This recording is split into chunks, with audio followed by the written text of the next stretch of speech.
Selamat sore. Assalamualaikum warahmatullahi wabarakatuh. Saya melanjutkan Dr. Susi, sebenarnya beberapa sudah disebutkan oleh beliau, tapi mungkin saya sekarang akan langsung fokus pada uh, obat TBC ya, atau ATD ya kalau bahasa Inggrisnya.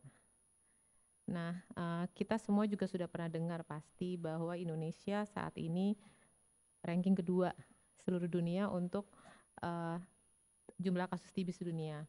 Nah, pada tahun 2024 juga adalah 2020 dan 2023 terjadi peningkatan terbanyak kasus TB. Ada 3 negara besar, Indonesia, Filipina, dan Myanmar. Nah, masalahnya orang dengan TBC biasanya membutuhkan obat yang kombinasi, tidak bisa satu obat. Jadi tentu akan lebih berisiko mengalami alergi obat TBC. Nah, mungkin semua juga kita biasanya membagi obat TBC, tentu yang standar adalah ini untuk MDR, tapi kita tahu obat yang standar adalah RHZE, tapi kita juga melihat belakangan ini banyak kasus MDR TB dan menggunakan berbagai golongan obat lain yang kasusnya berbeda-beda. Saya akan langsung ke kasus. Yang pertama adalah kasusnya seorang perempuan. Dia mengeluhkan bercak kemerahan di seluruh tubuh yang memberat sejak 2 minggu yang lalu.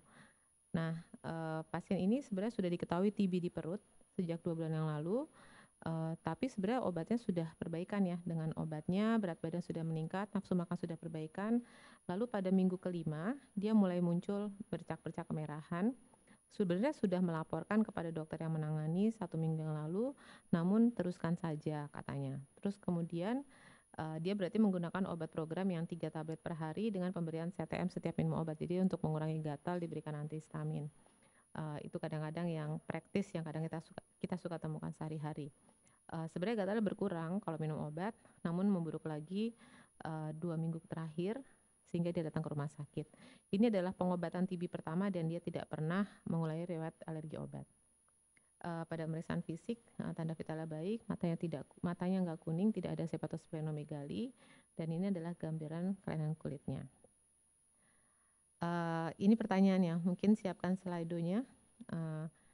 Ini jenis alergi apa yang timbul pada pasien ini? Saya persilahkan. Timbulnya minggu kelima sejak dia minum obat TBC.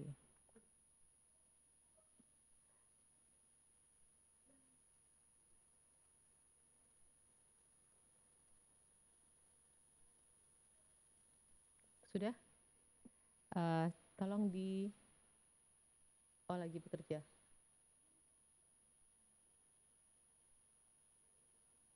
Bisa?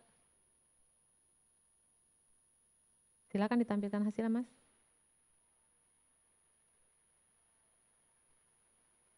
Malah hilang.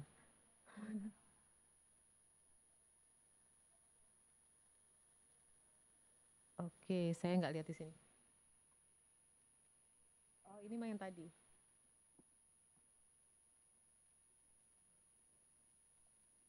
Oke, slide selanjutnya. Hasilnya bisa lihat nggak?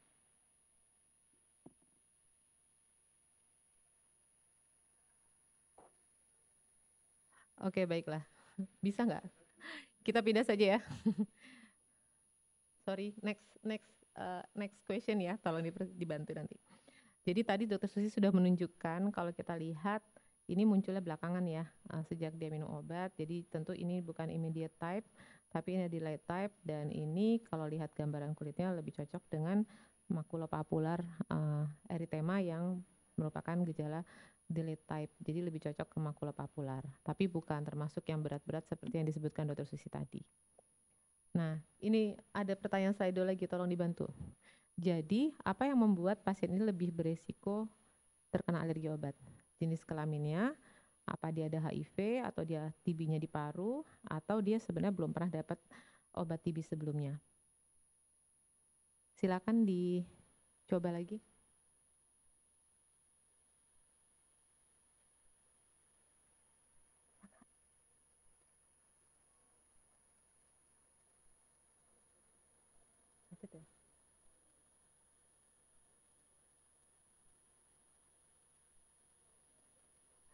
Oke, eh, saya nggak bisa lihat jawabannya.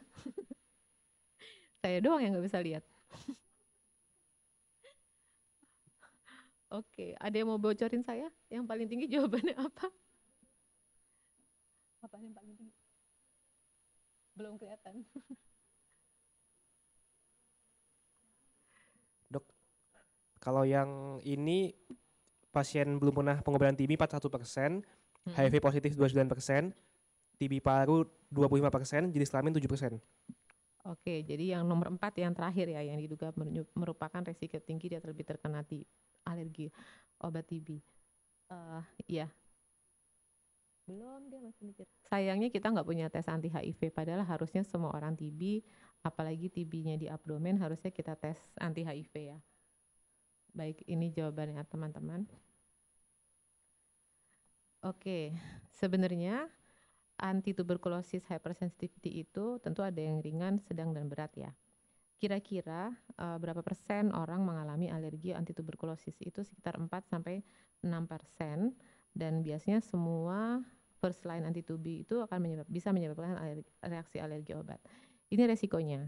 Usia lebih muda, di atas kurang dari 65 tahun, perempuan ternyata lebih besar resiko mengalami alergi obat TBC, sedang ada penyakit hati, pernah riwayat alergi sebelumnya, dan itu tentu ada virus-virus yang membuat lebih mudah menjadi alergi, yaitu contohnya kalau dia ada HIV dan herpes virus. Jadi jawabannya usia, jenis kelamin, dan nggak ada sih. Kalau HIV-nya ternyata pada kasus ini kita nggak punya data. Oke, bagaimana di negara-negara lain dan bagaimana di kita ya? Di tahun 2022 di Turki itu prevalensinya sekitar 7,8, dan ternyata lebih banyak 63,5% itu adalah reaksi tipe 1, dan 35% adalah tipe 2. Nah, kalau di Turki nomor satunya penyebabnya adalah pirazinamid dan nomor 2-nya adalah rifampicin. Dokter Prasna lagi nggak ada ya. Dokter Prasna Pramita pernah mengevaluasi di RSCM dari 2.113 pasien yang baru diketahui TB, itu reaksi alerginya ternyata sekitar 5,4%. Di Turki juga ada data ternyata yang menunjukkan kalau dia mengalami TB ekstra paru itu berarti resiko untuk mengalami reaksi hipersensitivitas hampir 2 kali lipat dibandingkan dengan kalau dia tidak ada TB ekstra paru. Jadi jawaban yang tadi, TB-nya di abdomen, usia, dan perempuan lebih beresiko mengalami reaksi alergi obat tuberkulosis. Ini tadi Dokter Susi sudah jelaskan. Nah, tiap negara pasti beda-beda. Kita lihat di Kanada itu yang sering juga pirazinamid. Di Malaysia urutannya adalah pirazinamid, streptomycin, ethambutol, rifampicin, dan INH terakhir. Di Korea yang satu bilang ethambutol nomor 1, yang satunya lagi bilangnya rifampicin gitu ya. Tapi ini sebenarnya kalau teman-teman lihat penelitian mereka tuh jumlah sampelnya tuh dikit sedikit.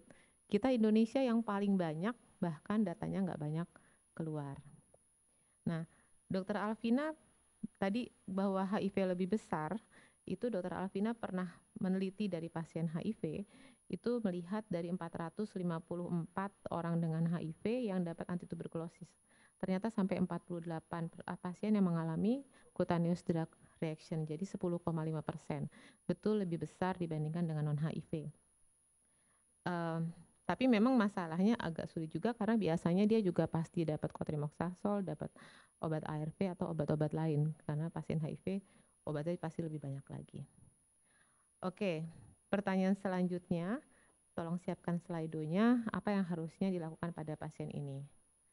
Bagaimana kalau kita teruskan kembali obat TB-nya, tapi jangan pakai yang satu tablet, dipecah-pecah saja.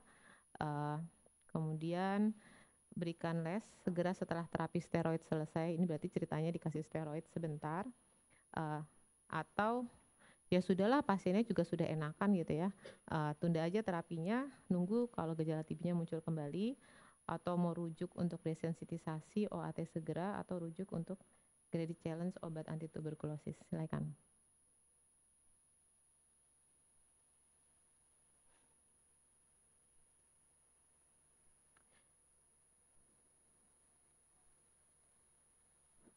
Oke, yang paling banyak adalah yang semangat ya, dirujuk untuk desensitisasi obat TB segera. Oke, kita lanjutkan ya. Nah, untuk anti tuberkulosis sebenarnya ada ya, nggak semua tuh sebenarnya punya konsensus yang cukup seragam. Tadi Dokter Susi sudah menunjukkan untuk obat yang lain. Nah, jadi kita lihat pasien ini adalah yang termasuk delayed type ya. Mana ya? Ya kan? Apakah dia masuk kriteria berat? Sebenarnya enggak kan. Nah, kalau dia tidak berat, dan ada yang kalau berat, itu contohnya DRESS atau SSG atau TEN. Nah, kemudian kita bisa melakukan rapid, sebenarnya ini bahasanya suka kecampur-campur ya, desensitization atau sequential challenge. Contohnya kalau misalnya graded challenge untuk mencapai dosis yang diharapkan. Ada yang memberikannya graded challenge-nya cepat atau yang lambat. Tapi kalau misalnya dia masuk kriteria yang berat, memang sebaiknya dirujuk untuk melakukan rekomendasi bagaimana dari internis, alergis. Kemudian sebenarnya walaupun tadi berapa kali dikatakan kalau sudah reaksi berat sebaiknya tidak dilakukan desensitisasi, tapi sebenarnya ada limited evidence untuk tetap melakukan desensitization pada kasus severe cutaneous adverse drug reaction, tapi tentu dalam under specialist supervision. Karena kita tahu kalau obat lain mungkin gampang cari aja obat lainnya, tapi begitu obat TB kita nggak punya banyak option gitu ya. Apalagi obat-obat yang obat-obat lini kedua atau obat-obat untuk MDR itu kan juga under control dalam program. Jadi bisa dilakukan, tapi memang harus dalam pengawasan mungkin kalau di Indonesia berarti dari spesialis alergi. Oh ya, ini jadi promosi buku. Kita ada sebenarnya prosedur tindakan alergi imunologi. Jadi contohnya tadi ada yang dilakukan patch test. Sebenarnya yang dilakukan drug re-challenge itu prinsipnya gini ya.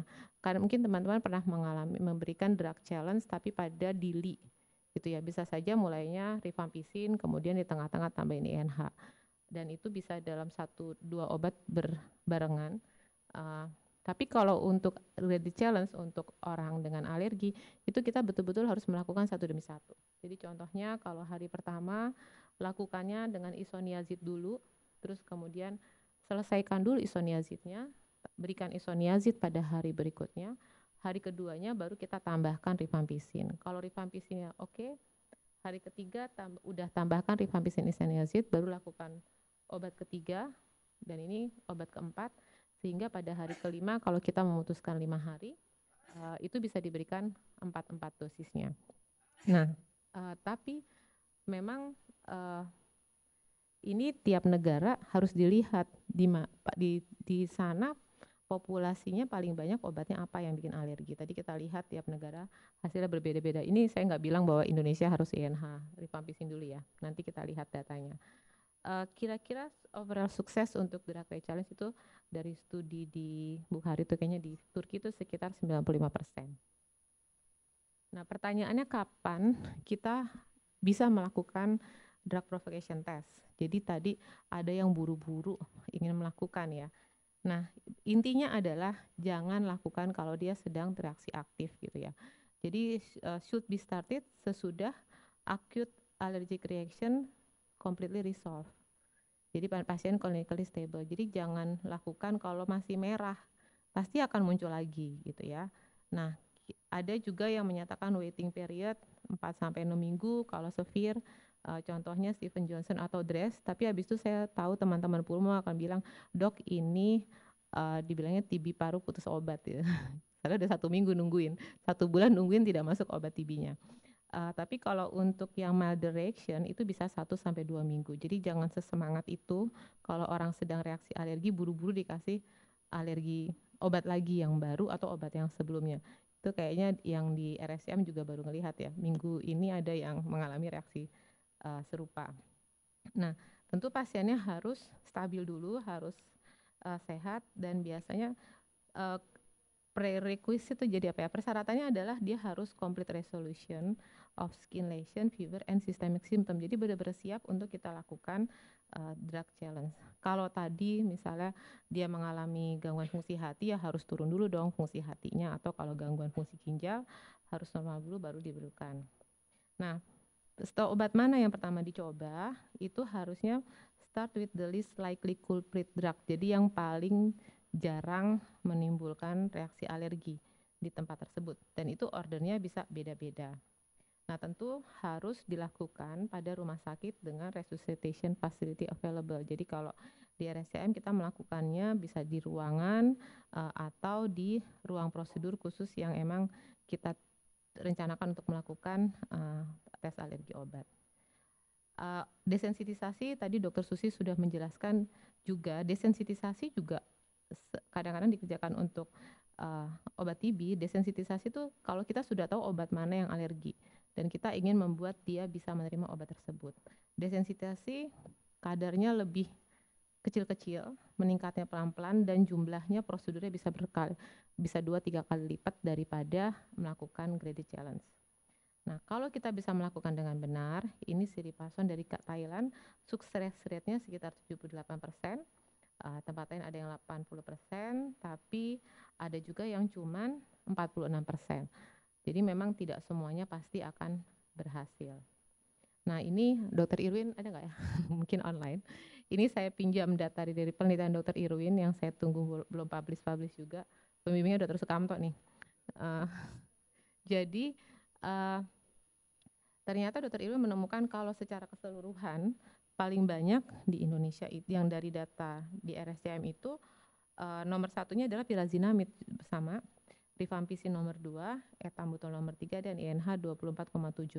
Ini adalah kasus-kasus yang sudah dilakukan graded challenge, tentu sehingga bisa tahu sebenarnya obatnya yang mana. Nah, jadi ada juga sebenarnya yang kasusnya dia sudah dilakukan graded challenge, dia tidak alergi dengan RHZE. Jadi sebenarnya dia tidak alergi dengan RHZE, tapi hanya alergi dengan obat apa? Vehikulumnya untuk membuat dia menjadi fixed dose combination. Jadi pada kasus begitu ya betul kita berikannya obat TBC-nya dipecah-pecah. Nah, ternyata beda urutan alerginya antara yang HIV sama non HIV. Kita lihat pada HIV, nomor 1 paling banyak adalah rifampicin, nomor 2-nya baru pirazinamid. Sementara pada non HIV itu nomor 1-nya adalah INH. Kalau kita bandingin per jenis HIV enggak HIV, nomor 2-nya adalah etambutol. Jadi datanya tentu harus dicocokkan. Jadi kayaknya nggak ada fix.